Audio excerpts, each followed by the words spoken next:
नाज़रीन इकराम, इंतहाई आम तरीन डेवलपमेंट्स हैं। पाकिस्तान पर एक मरतबा फिर से हमला करने की मंसूबाबंदी करने वाला और पाकिस्तान को नक्शे से मिटाने की धमकियां देने वाला भारत, जो इस वक्त ऑपरेशन सिंदूर 2.0 किसी भी लम्हे शुरू कर सकता है, वो भारत अब एक और जंग का आगाज कर चुका है। बदतरीन फजाई बमबारी और कयामत खेज मनाजर, भारत ने तबाहकुन एयर स्ट्राइक्स की हैं, ड्रोन स्ट्राइक्स की हैं और भारतीय फजाइया ने पाकिस्तान के हाथों रुस्वा होने का गुस्सा जो है वो अपने एक और पड़ोसी मुल्क पर उतार दिया है।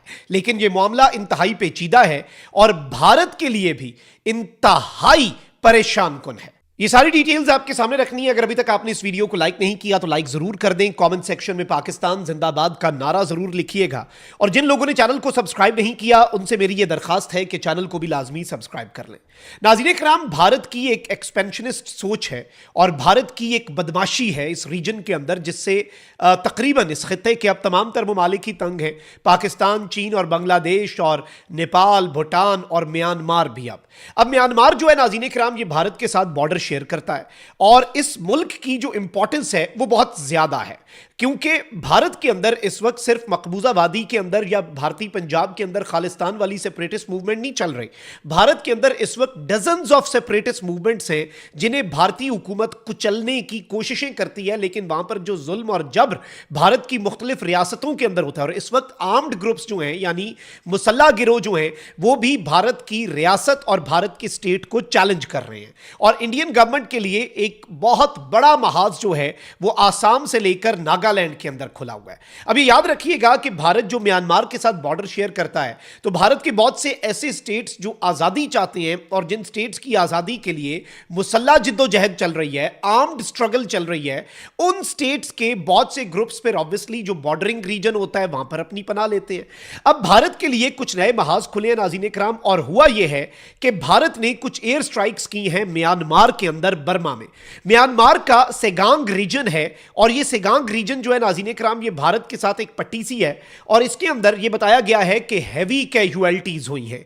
ऑपरेशन जो है इसने नाज़रीन इकराम कुछ इंसर्जेंट्स के हवाले से भारतीय मीडिया यह क्लेम कर रहा है कि इसमें कुछ ग्रुप्स हैं जिनको निशाना बनाया गया है और कुछ ऐसे कैंप्स हैं जो मुख्तलिफ भारत मुखालिफ ग्रुप्स जो हैं उनके यूनाइटेड होने से तैयार हुए थे। अब सीन क्या है जरा सादा लफ्जों में समझ लें। देखिए, मुख्तलिफ ग्रुप्स हैं, मुख्तलिफ जिद्दोजहद चल रही है, मुख्तलिफ स्ट्रगल्स चल रही हैं। इन आर्म्ड ग्रुप्स ने जो कि मुख्तलिफ स्टेट्स की इंडिविजुअली इंडिपेंडेंस के लिए अपना काम कर रहे हैं या भारतीय फौज के ऊपर हमलावर होते हैं, लड़ रहे हैं, जो भी इनका मामला है, इतनी ज्यादा डिटेल में जाने की जरूरत नहीं है। लेकिन अब इन्होंने क्या किया, इन्होंने यूनाइटेड एक्शंस लेना शुरू कर दिए, ज्वाइंट बेसेस बनाना शुरू कर दी, यानी एक दूसरे के साथ मिलकर भारत के खिलाफ कार्रवाइयां जो हैं वो इन ग्रुप्स ने शुरू कर दी हुई हैं। अब भारत की स्ट्राइक्स पर आने से पहले मैं आपको यह बता दूं और पाकिस्तान के लिए ये स्ट्राइक्स क्यों इंपॉर्टेंट हैं और पाकिस्तान किस तरह से इन्हें स्टडी करके पूरे का पूरा मंजरनामा जो है भारत की मिलिट्री स्ट्रेंथ और भारत की ड्रोन पावर जो है उसे स्टडी कर सकता है। And this is a very good opportunity for Pakistan military कि हम स्टडी कर लें। अब हुआ ये नाज़रीन इकराम, एक तरफ तो ये इस सब के अंदर जो चाइना है उसकी इन्वॉल्वमेंट का भी इल्जाम लगाते हैं कि जी पीएलए जो है, पीपल्स लिबरेशन आर्मी, ये सब करवा रही है। भारत की आदत है अपने तमाम तर मामलात दूसरे मुल्क पर डालता है। लेकिन अब इसमें नाज़रीन इकराम यूएलएफएआई एक तंजीम है और दूसरी है एनएससीएन के कैंप्स। ये दो ग्रुप्स जो है इनके हवाले से अब बताया यह जा रहा है कि बड़ी तादाद में यहां पर लोग मारे गए हैं और इनमें जो लोग मारे गए हैं उनमें औरतें और बच्चे भी शामिल हैं। अब यूएलएफए क्या है पहले तो आप ये समझ लें। यूएलएफए नामी ग्रुप जो है ये मुखफ़फ़ बनता है united liberation front of Assam independent, ULFA I. अब ये जो यूएलएफएआई है नाज़रीन इकराम, ये एक आर्म्ड सेपरेटिस्ट मूवमेंट है और ये इस वक्त नाज़रीन इकराम भारत के जो आसाम स्टेट है उसके अंदर इंडिपेंडेंस चाहती है। ये मूवमेंट जो है ये इलीगल इमिग्रेशन और रिसोर्सेज की जो एक्सप्लॉयटेशन है स्टेट की उसके खिलाफ शुरू में स्टार्ट हुई थी और इसके अंदर फिर 2012 में दो धड़े बन गए थे। एक धड़ा जो था नाज़रीन इकराम वो ये कहता था कि प्रो टॉक्स थे वो, यानी वो कहते थे कि गुफ्तगू करनी चाहिए, और दूसरा फिर एक ग्रुप जो है वो इसमें यूएलएफए आई बन गया, आई फॉर इंडिपेंडेंट। इस ग्रुप ने कहा भाई कि हमने तो नहीं बात करनी भारतीय स्टेट के साथ, हमने लड़ना है। तो 1979 में ये तंजीम बनी थी और फिर 2012 में इस तंजीम के अंदर दो ग्रुप्स बन गए, एक मुज़ाकरात और दूसरा मुसल्लह जिद्दोजहद वाला।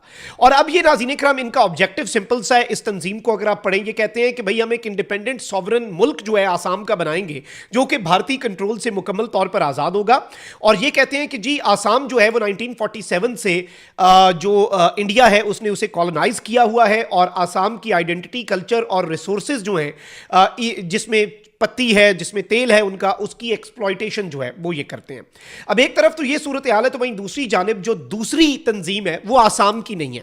अब ये दूसरी तंजीम इसके साथ मिल के इंडियन आर्मी के खिलाफ रीसेंट टाइम्स के अंदर एक्शन ले रही थी, और ये है NSCN-KYA। अब ये बड़ा कॉम्प्लिकेटेड सा नाम आपको लग रहा होगा, और मैं कोशिश ये कर रहा हूं कि आपको सादा लफ्जों में बताऊं, क्योंकि अगर हम इंडियन सेपरेटिस्ट मूवमेंट्स पे वीडियोस और व्लॉग्स करना शुरू हुए तो हमें बहुत एक लंबी सीरीज चलानी पड़ेगी। मैंने इस पे एक पूरा थीसिस जो है वो किया हुआ है, so I have like worked on it a lot, लेकिन वो सारी चीजें मैं ओवरफ्लो विद इंफॉर्मेशन आपको अभी नहीं करना चाहता। अब ये जो दूसरी तंजीम है जिसके ऊपर भारत ने अटैक किया, ये है national socialist council of Nagaland, Khaplang Yung Aung. ये खलपंग युंग ओंग इसका आगे से ग्रुप है, और ये बेसिकली नाज़रीन इकराम ये भी प्रो सेपरेटिस्ट ग्रुप है। इसका ऑब्जेक्टिव ये है कि एक ग्रेटर सोवरन नागालैंड बनाया जाए, जो नागा इनहेबिटेड एरियाज जो हैं, जिनमें नागालैंड है, मणिपुर है, अरुणाचल है और इवन म्यांमार, इन सब को एक ग्रेटर नागालैंड नामी मुल्क जो है वो सॉवरन बनाए। और ये कहते हैं कि फुल सॉवरेनिटी होनी चाहिए, एथनिक यूनिटी होनी चाहिए, और नागा पीपल जो हैं उनके पास full right of self governance होना चाहिए, जो कि भारतीय स्टेट इन्हें नहीं देता। अब इसके अंदर ये कहते हैं कि जी इंडिया का ये मौकफ है कि PLA जो है वो इन्हें सपोर्ट करती है, पीपल्स लिबरेशन आर्मी। लेकिन बताया ये जा रहा है नाज़रीन इकराम कि अब भारत ने मैसिव ड्रोन स्ट्राइक्स जो हैं वो की हैं एंटी इंडिया इंसर्जेंट ग्रुप्स के ऊपर, और हैवी डैमेज और हैवी कैजुअलिटीज। और इसमें NSCN जो नागालैंड वाली काउंसिल है, उसके एक टॉप कमांडर को भारत ने एलिमिनेट किया है। और ये ग्रुप्स जो है इन्होंने रिसेंटली आसाम राइफल्स, जो भारत का एक ग्रुप है फौज का, आसाम राइफल्स जो हैं उन्हें इन्होंने निशाना बनाया था, उन्हें इन्होंने टारगेट किया था।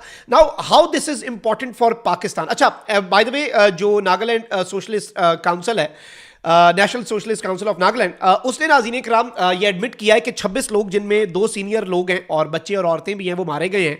और ड्रोन्स जो हैं वो नाज़रीन इकराम बताया ये जाता है कि वो अनआइडेंटिफाइड है, अननोन ड्रोन्स हैं। तो भारत ने इसमें सीक्रेसी रखी है। ऑफिशियली इसमें इंडिया ने कोई मौक़िफ़ नहीं दिया, बट ऑब्वियसली इस हवाले से यही कहा जा रहा है कि allegedly this is an Indian air strike, क्योंकि उसके अलावा तो नहीं। अच्छा, लेकिन अब यहाँ पर ये पाकिस्तान के लिए इंपॉर्टेंट क्यों है? एक तो ये कि इंडिया भी बहुत से महाजों पर बिजी है। इंडिया का मूड तो था पाकिस्तान को बहुत से महाजों पर बिजी करने का, इंडिया के तो अपने कट्टे बहुत खुले हुए हैं, हमें उसमें इन्वॉल्व होने की भी जरूरत नहीं है, नंबर 1। नंबर 2, जो सबसे इंपॉर्टेंट चीज है कि we have to study India की ये स्ट्राइक्स और इंडिया की जो एरियल पावर है और बाकी चीजें जो है, क्योंकि ये अब तक की इंडिया की तरफ से बहुत बड़ी ड्रोन स्ट्राइक है। भारतीय सलाहियतों को जांचने के लिए भी पाकिस्तान की मुसल्लह अफवाज के लिए इसे स्टडी करना बहुत जरूरी है, और पाकिस्तान बिलाशुबा इसके जो हमें हमारे इंटेलिजेंस सोर्सेज से, फिर ऑब्वियसली इसमें चाइना का एक बहुत यहाँ पर अच्छी सर्वेलेंस है, वहाँ से हमें जो इन्फॉर्मेशन मिलेगी उसे पाकिस्तान यूटिलाइज कर सकता है। क्योंकि देखिए, जो आपका एनिमी है उसकी सलाहियत को जानना बहुत ज़रूरी है और उसे अंडर एस्टिमेट ना करना बहुत ज़रूरी है। पाकिस्तान ने यही तो किया, जिसकी वजह से पाकिस्तान को अपर हैंड मिला मई 2025 के कॉन्फ्लिक्ट में। और इस सब के अंदर भी we need to study this in depth and in detail, और ये एक मौका है। और भारत जो है उसने यूं लग रहा है कि पाकिस्तान के साथ जो एयर बैटल हुई थी, डॉग फाइट हुई थी, उसमें रुसवाई का बदला जो माड़े हमसाया मुल्क हैं उनसे लेने का आगाज कर दिया।